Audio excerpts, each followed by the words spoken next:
Olá, hoje é quinta-feira, 6 de dezembro, e está no ar o Conexão TV Unicinos. No programa de hoje, conheço um jovem de 14 anos que é recordista sul-americano em montagem de cubo mágico. Aqui no estúdio, a gente conversa sobre raciocínio lógico.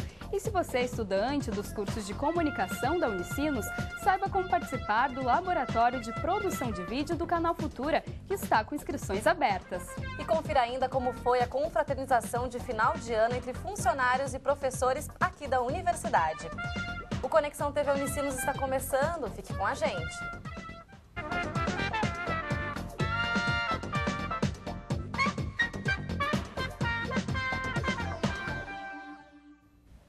Criado nos anos de 1970 na Hungria, o cubo mágico é um dos quebra-cabeças mais conhecidos do mundo.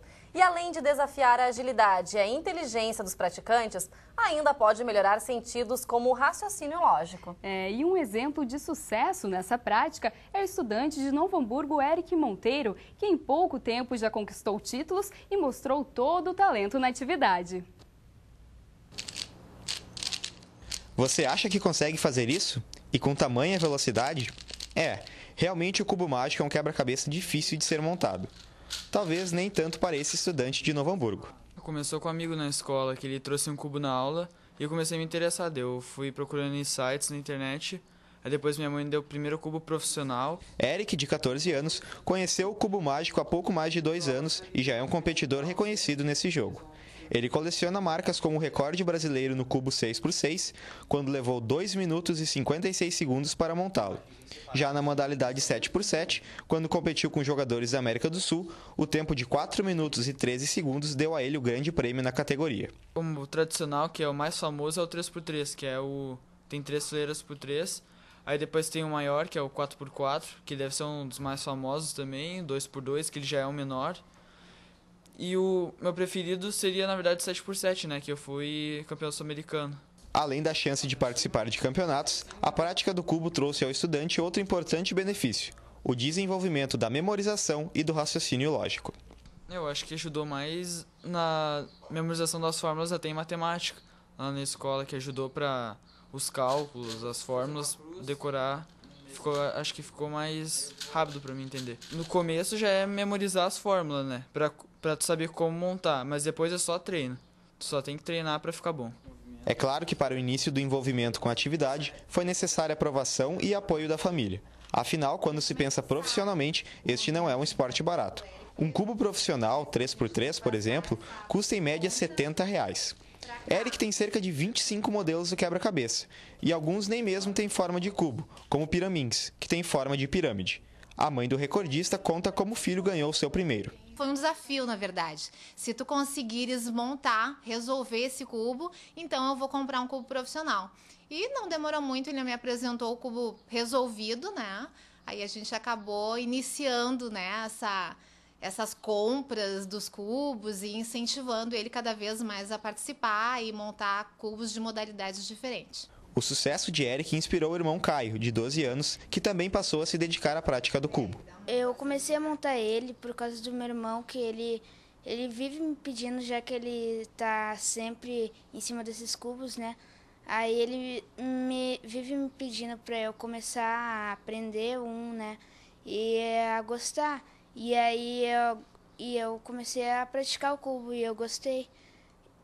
E foi muito legal ele ter feito isso por mim, porque agora eu estou participando de campeonatos. E para quem já monta o quebra-cabeça ou pensa em começar, o campeão dá a dica. Praticar, só praticar.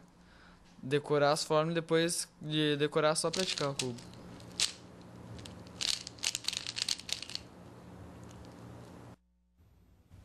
Bacana. E para os apaixonados por cubo mágico, como o Eric, existe até uma página no Facebook que reúne dicas e tudo sobre o jogo. É o facebook.com/Cubo Mágico Brasil. E como a gente viu na reportagem, Priscila, o cubo mágico é um jogo que exige uma certa habilidade para que a pessoa consiga ordenar todos os lados do cubo de forma correta. E essa parece ser uma tarefa não muito fácil, né, Priscila? É verdade, confesso que eu já tentei montar, mas não consegui. Eu também, a mesma coisa. Não é fácil mesmo. E para favorecer essa forma de pensar, a matemática pode ser uma aliada. E é para conversar com a gente sobre esse assunto que nós recebemos aqui no estúdio Rodrigo Braga, professor do curso de Matemática da Unicinos. Olá, seja bem-vindo, professor. Muito obrigado. Tudo bem, professor? Tudo bem. Professor, a gente pode, claro, aliar essa prática, por exemplo, do cubo mágico, com a lógica da matemática, com certeza. Com certeza, né? A matemática ela tem um profundo caráter lógico-dedutivo.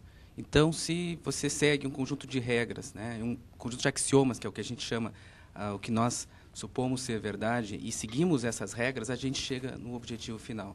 Então, ela realmente tem essa ligação com a lógica mesmo. Então, se ele realmente entende os passos, ele segue aqueles passos, o resultado vai dar certo. E que ferramentas a matemática ela utiliza, então, ela disponibiliza para ter esse segmento de uma linha de um pensamento lógico? Exatamente isso. Nós temos teoremas, né, resultados, axiomas, ou seja, resultados que há muito tempo, desde a antiguidade, já foram demonstrados e são seguidos até hoje.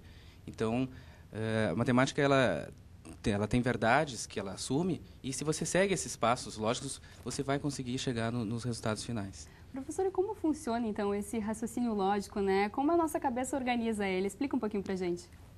Nós, às vezes, a gente está muito tumultuado, né? Às vezes, tem fervilhando emoções e a gente tem que saber se organizar. Então, nesse caso, acho que a matemática ela pode ajudar a gente a organizar o pensamento. Então, a gente, às vezes, sabe como resolver os problemas, segue uma linha de raciocínio, daqui, você parte daqui, vai para lá. Então, às vezes, isso é bem importante. Né, isso pode ser aplicado em qualquer prática da vida. Em qualquer prática mesmo, da vida, né? Em qualquer prática da vida, né? Por exemplo, às vezes, uma educação financeira, por exemplo, tem pessoas que se desorganizam, né, gastam demais, né, não sabem como organizar o seu dinheiro. Se elas seguissem, né, regras assim, não vou gastar mais do que eu tenho, então do que eu ganho, né? Então nesse sentido. Esse exercício acabam trazendo então benefícios para a nossa vida realmente. Com certeza, com certeza. E professor, assim, por exemplo, como a gente viu essa questão do cubo mágico, né? A gente sabe que as pessoas, por exemplo, eu olho um cubo mágico, eu já desisto. Eu sei que eu não vou conseguir. Né? Então, a gente, diante de algumas atividades de exercício de raciocínio lógico, a gente acaba desistindo. Isso é um pouco uma tendência nossa, né? Se a gente for pensar, por exemplo, nas disciplinas de matemática na escola, enfim, das pessoas também não serem muito interessadas por esse tipo de prática, ou até mesmo na universidade a gente sabe que o número de desistência das pessoas que também fazem esse curso, né, do número que inicia para o número que termina é bastante significativo. Sim. Né, professor? Então, assim, às vezes um tipo de atividade como essa acaba sendo uma super aliada, assim, nessa questão. E bastante prazerosa, né? Então, é bastante diferente. Eu acho que sim, acho que disciplinas como matemática, da área de ciências exatas, têm esse caráter um pouco mais que exige um esforço, uma dedicação, né?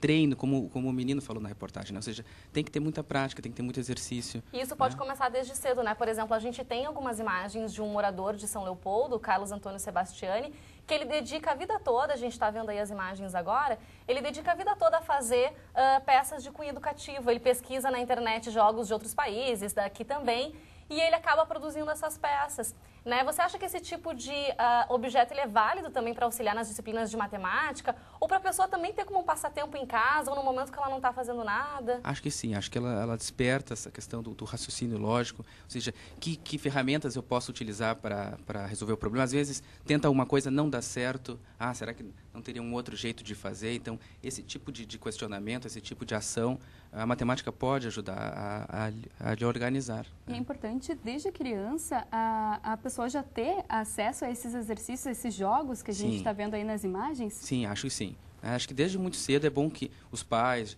já deem assim, brinquedos educativos para os seus filhos, né, que eles têm condições plenas, né, de pequenos exercícios lógicos. Eu acho que é muito importante, assim, desde os 3, 4 anos, acho que já é indicado.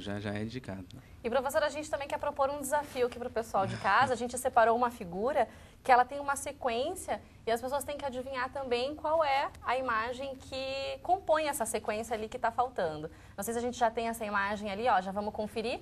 A gente então tem aí todas elas e embaixo ali está a sequência, então, de qual imagem nós escolheríamos para colocar ali naquele espaço. Então, a gente vai deixar um pouquinho aí no ar para as pessoas tentarem adivinhar. Daqui a pouquinho a gente vai dar a resposta. Mas, por exemplo, esse já é um tipo de exercício fácil, né, professor? Sim, o que o senhor acha? sim, acho fácil, né? Porque a ideia também é exatamente tentar encontrar padrões. Matemática também tem isso, né? Tentar encontrar padrões, regras, coisas que você percebe que acontecem, né? Por exemplo, em questão da forma, na cor dos objetos, né? Na forma como eles estão organizados. Né? Então, isso é bem importante. Né? Bom, então a gente vai deixar mais um pouquinho para ver se o pessoal vai conseguir responder, né? E a gente pode voltar agora para o estúdio, depois a gente dá essa resposta, porque o professor também, aqui nos bastidores, ele acabou fazendo um desenho para a gente. A Priscila está até segurando aqui, porque ele também quer propor outro desafio, né, professor? É verdade. Explica para a gente, ali, a gente está vendo que tem 3 círculos, né? Um pequeno, um médio e grande. A gente vai aproximar agora para o pessoal de casa. Vamos mostrar aqui para a câmera. Conseguir ver. O pessoal ver certinho. Professor, explica para nós, então. É assim, ali nós, na verdade, aqueles discos são pizzas, vamos pensar assim.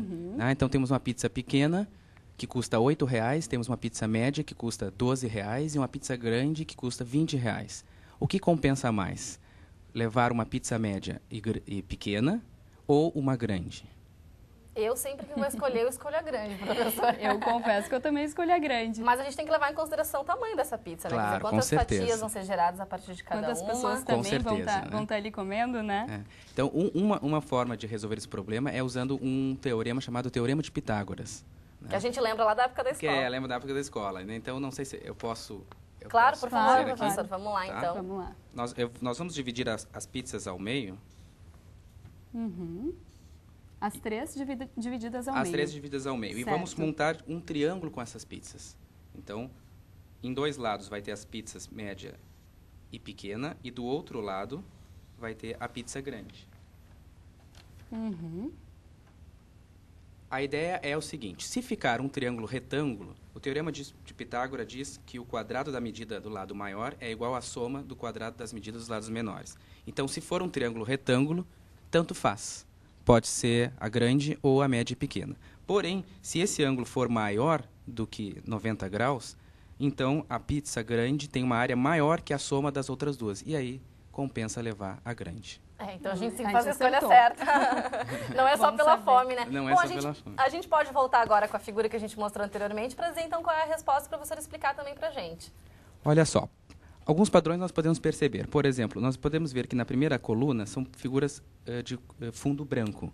Nas do meio são de fundo cinza, digamos assim. E a última são mais escuras. Então, provavelmente, deve ser uma figura escura que vai na última coluna. Então, seria ou a letra B ou a letra E. Porém, a gente percebe que em cada coluna sempre são figuras diferentes. Nunca tem 2 figuras de mesma forma em cada coluna. Né? Então, como a figura B, que é aquele hexágono, que é igual que já está lá na coluna, só pode ser, então, a figura da letra E. Então, eu acertei. É importante bem essa questão de a gente organizar o nosso pensamento, né, professor? Claro. Como você começou ali para resolver a questão. Exatamente. Né? Então, é isso que eu digo. A matemática ela te proporciona essas formas de pensar, né? Em padrões, em regras. Eu percebo cores, eu percebo formas. Né? Então, isso ajuda muito. E né? é bem prazeroso quando a gente acerta a resposta também, com certeza. Né? É um Isso momento bem é um bom. outro quesito motivador, né? De querer achar a resposta, né? De querer achar a solução. Né? Já falando em quesito motivador, e o senhor também comentou anteriormente essa questão da desistência também que existe, não só na sala de aula, mas também posteriormente de quem vem estudar uma graduação ligada à matemática.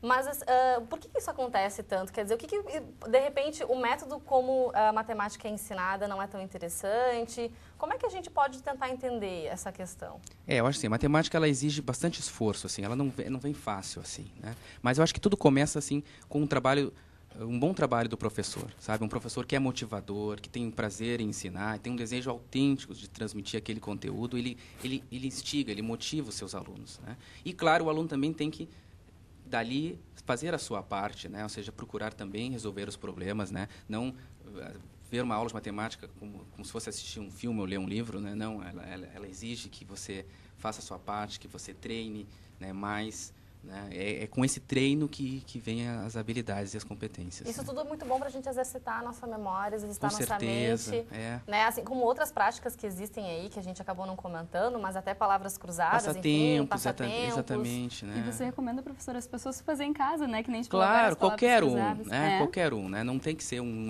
gênio da matemática, ou seja, qualquer um de nós, né, pode fazer esses exercícios. Tá certo, professor. Muito obrigada Tá pela bom, tua presença e agradeço pelas informações. o convite. Tá Obrigada. Bom. Muito obrigado. Obrigada. E se você é estudante de comunicação da Unicinos, fique atento. No próximo bloco, vamos mostrar como é possível participar do laboratório de produção de vídeo do canal Futura da Fundação Roberto Marinho.